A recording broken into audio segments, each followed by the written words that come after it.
Le magazine de l'économie, produit et présenté par Zeki Azek et Tahar Al-Almi.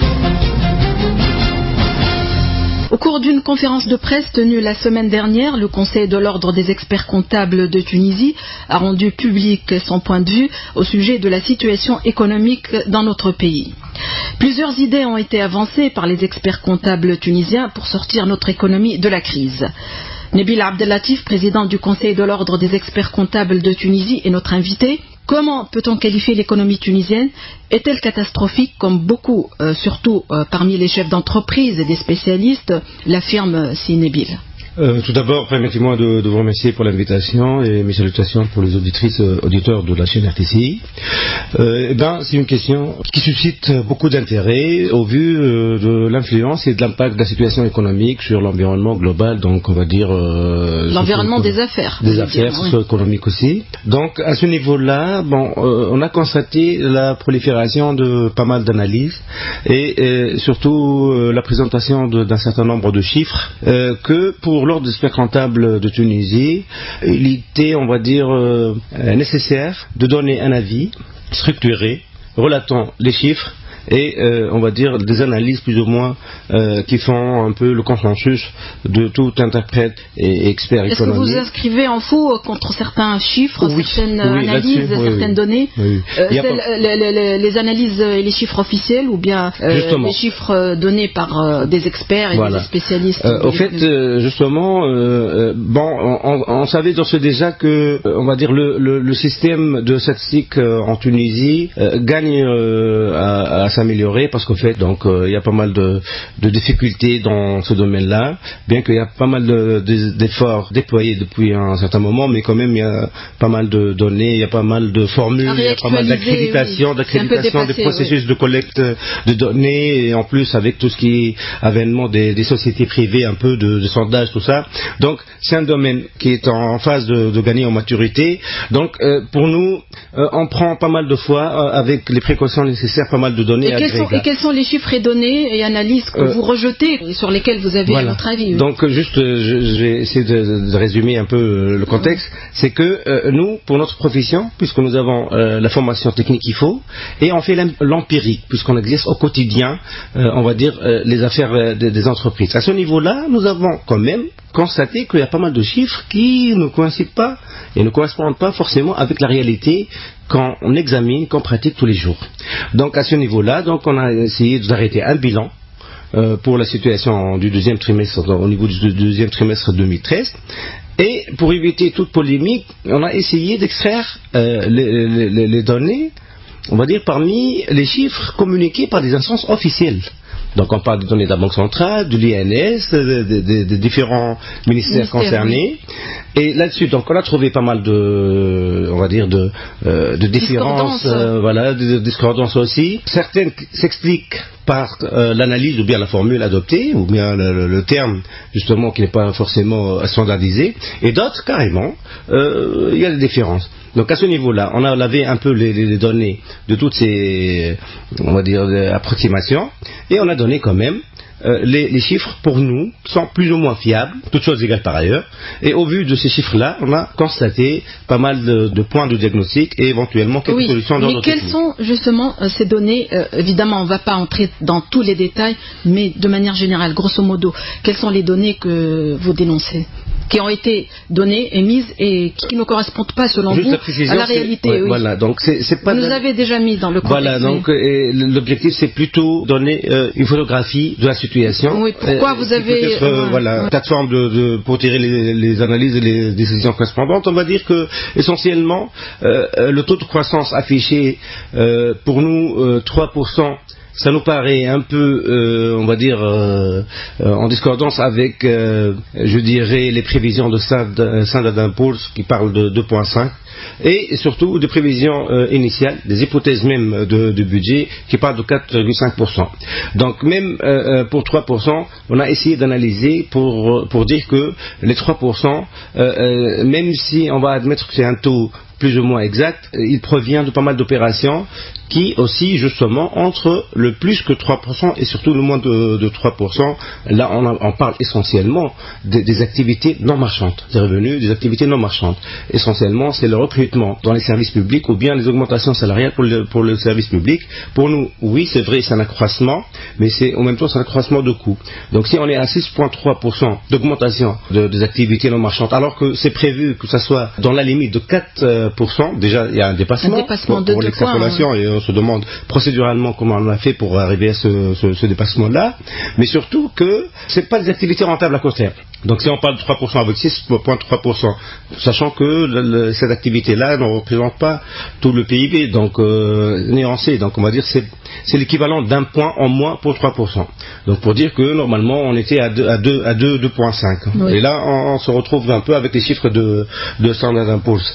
Donc ça côté chiffres. Maintenant on peut parler aussi d'une analyse qu'on a faite par secteur. Donc on a parlé essentiellement secteur touristique, agricole et énergétique, avec une autre analyse concernant l'activité. Qui sont déficitaires les trois secteurs. On va dire oui, mais les déficits, il y a pas mal d'éléments exogènes, honnêtement, à tout décideur économique. Donc si on parle par exemple de tout ce qui est fluctuations pour les cours, tout ça, il y a pas mal aussi d'incidences provenant des arrêts de travail et des grèves aussi, donc il ne faut pas l'oublier. Donc au niveau aussi de l'activité touristique, c'est la situation sécuritaire et les assassinats et tout le monde et l'image que renvoie la Tunisie s'attendait à ce que pas mal d'annulations, de réservations, tout ça, surtout pour l'arrière-saison. Il ne faut pas oublier que nous avons parlé du deuxième trimestre. Donc c'était pas encore la haute saison, attention, justement. Sinébile, parce que là nous terminons la haute saison.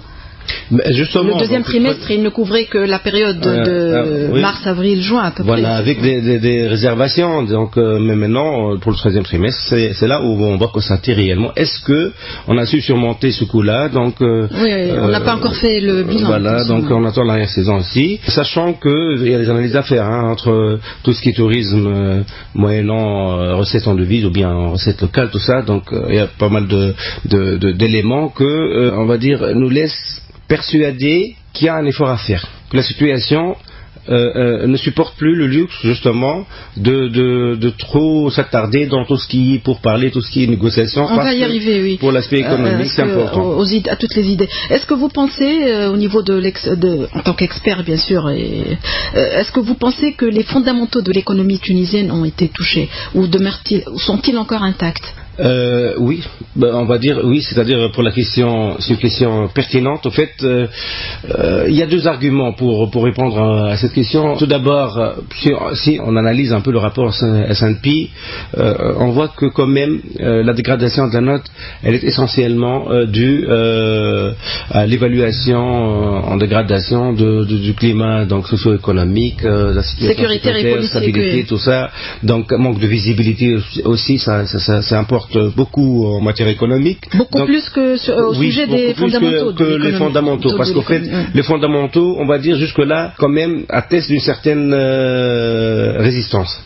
Mais là, il ne faut pas s'attendre à ce que, on va dire, on touche aux fondamentaux, parce que les rapports Moody's et Fitch, qui sont presque en achèvement, en cours, justement, et on doit s'attendre à de nouvelles baisses là aussi. Donc c'est ça, le problème, c'est que avec la notation, même si on dit que nous avons des potentialités, c'est bien pour justement ramener les financements externes. Mais à quel coût, si la notation entre-temps se détériore? Donc à ce niveau-là, on va dire, nous suggérons que la feuille de route peut plus ou moins essayer de préserver ces fondamentaux, qui risquent maintenant justement d'être touchés sérieusement si on ne prend pas les mesures nécessaires dans les plus brefs délais. Vous avez appelé à un consensus. Sur quoi devrait se fonder ce consensus et surtout autour de quelles idées? Oui, justement, donc nous avons proposé, au fait, tout au départ, on va dire, on a constaté pas mal, on va dire, l'absence de l'aspect économique dans les tractations, dans les négociations, alors que on n'a pas raté les occasions pour rappeler à tout le monde que c'est l'aspect économique qui assure, on va dire, la pérennité de tout arrangement ou une feuille de route. Ça sert à rien d'arriver à s'accorder pour un plan alors qu'il n'y a pas le financement ni la situation économique qu'il faut.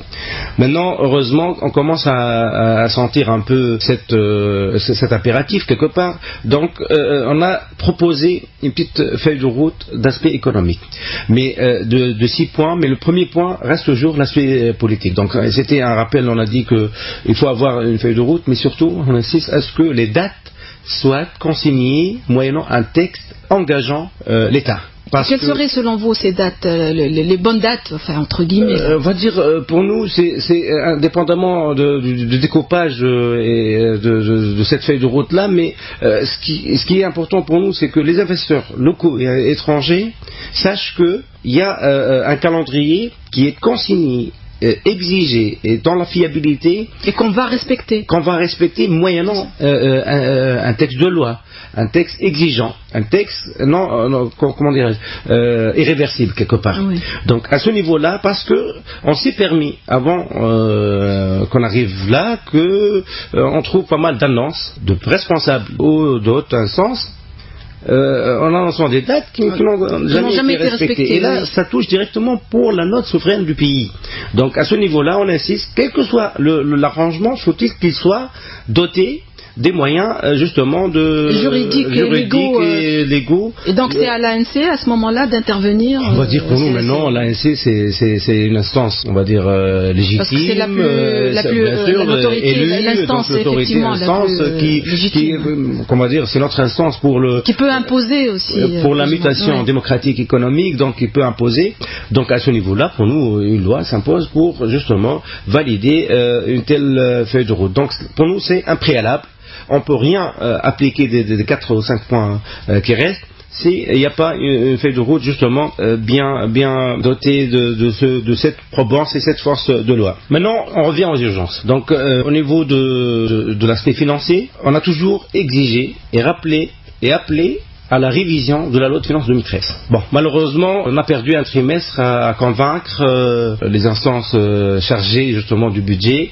Maintenant, on note qu'après notre conférence et notre justement feuille de route, on apprend maintenant que le ministère... Il y a eu dernièrement une réunion sur le budget. Bien qu'on rappelle quand même... Il y a eu un conseil des ministres sur la question. Oui, donc maintenant c'est déjà pas mal qu'on arrive à rectifier. C'est pas une loi complémentaire, c'est rectifié parce que les hypothèses sont touchées et là il faut revoir un peu cette. Vous demandez une loi complémentaire ou vous demandez non, c'est pas une loi complémentaire. On demande une nouvelle loi, on va dire une loi de redressement. Ou bien, c'est-à-dire, il faut bien être conscient que c'est presque une nouvelle loi. Avant tout, pour nous, c'est pas forcément un signe d'échec. Procéder à une telle loi, c'est un signe pour nous de dynamisme, de réaction et se réadapter à la situation.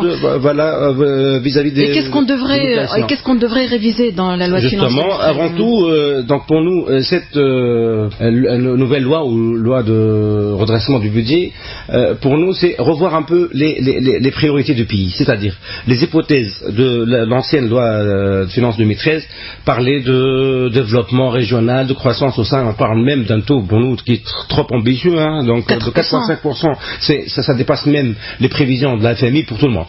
Oui. Qui a révisé le taux prévu mondial de 3,1 à 3%. Donc pour nous, on a parlé de si réellement on veut rétablir la situation sécuritaire et la stabilité, il y a un budget à allouer pour ça. Si on parle aussi... Pour le développement régional non, je parle avant tout le motif sécuritaire et stabilité. C'est-à-dire pour lutter contre le terrorisme, pour lutter contre... Il faut consacrer un budget crime économique organisé, essentiellement. Donc selon vous, il faut prévoir un budget pour ça? Oui, plus de moyens. Plus de moyens pour les ministères concernés et alloués justement parce que ça c'est important pour l'économie.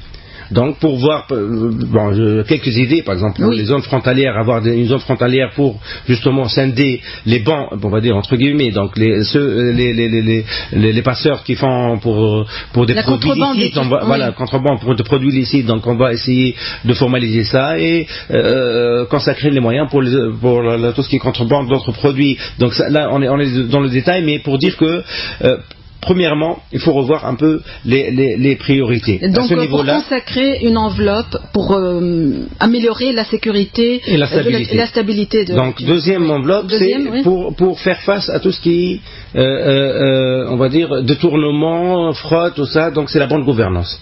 Donc, au niveau donc service douane et essentiellement services financiers économiques. À ce niveau-là, donc, c'est un budget qui doit être alloué. Et c'est des budgets ayant une rentabilité, un retour sur investissement d'ordre immédiat. On parle de 2 points. Au niveau du PIB. Donc, faut-il allouer les moyens nécessaires? C'est beaucoup. Ah oui. Nous, on s'attendait à... Donc, je finis juste pour les points concernant les hypothèses, justement. Donc, c'est revoir un peu le budget de fonctionnement. Là, il est clair, parce que le gouvernement a adopté une politique appelée sapin de go, mais pour nous, c'est go and stop. Et on risque d'arriver au stade go. C'est-à-dire, on creuse le déficit budgétaire et on n'arrive pas à combler et arrêter le chrono pour revenir aux fondamentaux. À ce niveau-là, notre conseil, c'est d'aller vers une politique d'austérité. On arrête avec la politique sur l'austérité. Oui.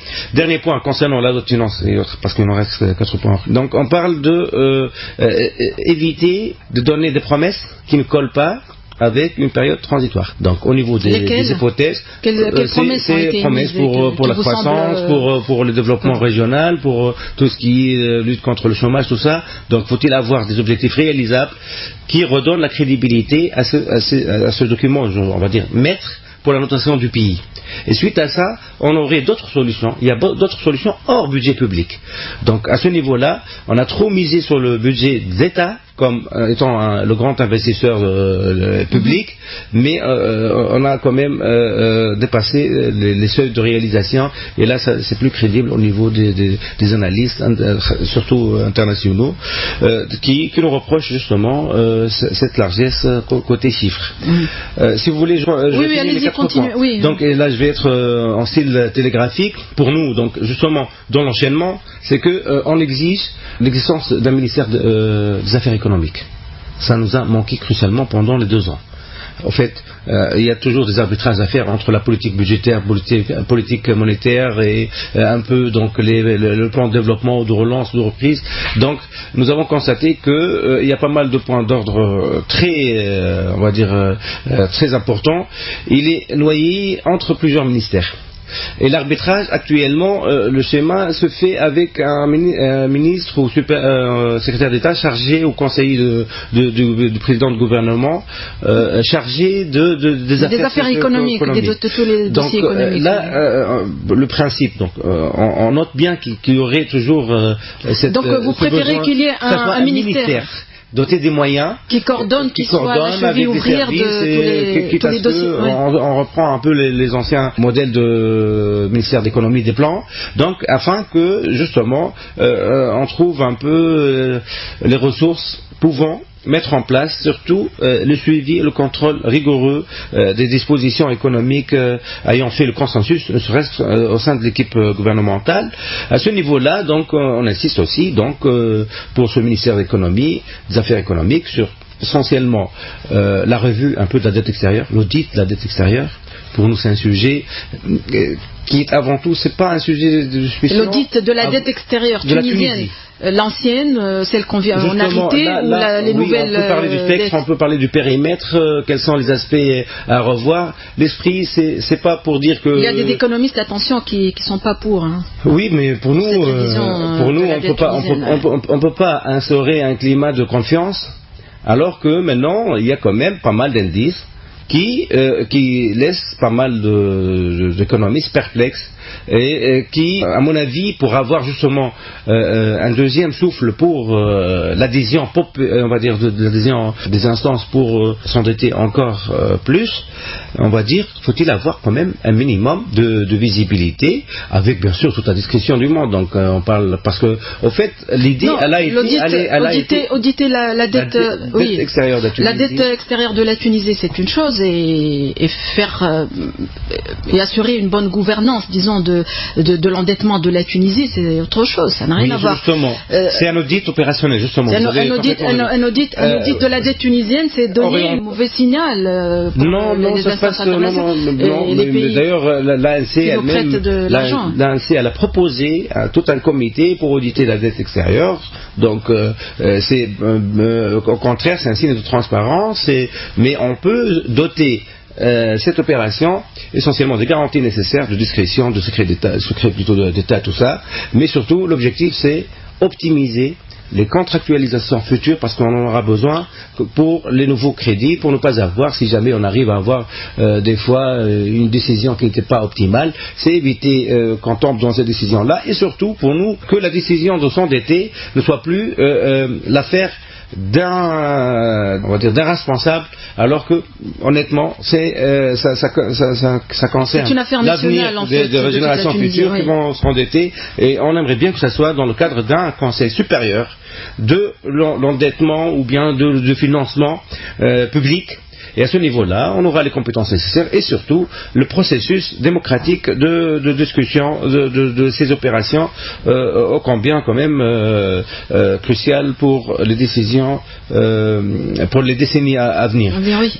Donc, sans trop s'attarder, je reviens quand même pour le ministère de l'Économie. Économique. Il y a aussi donc la lutte contre tout ce qui est crime économique. Oui. Donc, corruption, détournement, contrebande, l'économie parallèle, tout ça. Maintenant, mais tout ça, c'est pour plus tard. Hein. C'est des réformes profondes là, et c'est pas au gouvernement provisoire en phase de transition. Une bonne transition. Parce que le point suivant, c'est reporter tout ce qui est réforme structurelle. C'est-à-dire tout ce qui est réforme structurelle, genre code d'investissement. Vous venez de suggérer de toute façon. Donc on l'a dit qu'il est bien pour avoir des chantiers, des projets, éventuellement pour les orientations, pour les prévisions, mais il ne faut pas compter sur ces réformes structurelles pour dire que c'est les solutions dans les médias. Donc, je viens de citer pas mal de mesures. Toujours pour ces mesures-là, il y a le volet, on appelle ça, nous, l'emergency plan. C'est le plan d'urgence. Il y a toujours une partie à court terme et une partie pour le moyen et long terme. Oui. Donc à ce niveau-là, c'est toujours cette défalcation. Je dirais même plus. Ça c'est 5, même pour les instruments d'exécution. C'est-à-dire, il y a des mesures qui nécessitent une loi. On sait maintenant que c'est pas facile de faire passer une loi au vu du calendrier justement de l'ANC. Et il y a d'autres mesures qui méritent, qui nécessitent plutôt, on va dire, des arrêtés, des décrets, voire même des circulaires. Donc on va dire, c'est réalisable et c'est du ressort et des manœuvres et de champs, je dirais, de prérogatives des responsables de l'exécutif. Oui. Donc à ce niveau-là, on a proposé, c'est d'aller plutôt vers des mesures ponctuelles pour assurer, ne serait-ce pour améliorer certains points de blocage. Oui, par exemple. Pour nous, on va dire par exemple tout ce qui est barème, plutôt taux, procédure, allègement, et parallèlement il y a d'autres mesures, on va dire sectorielles aussi. Donc il y a pas mal de mesures qui nécessitent même pas donc le recours à l'ANC.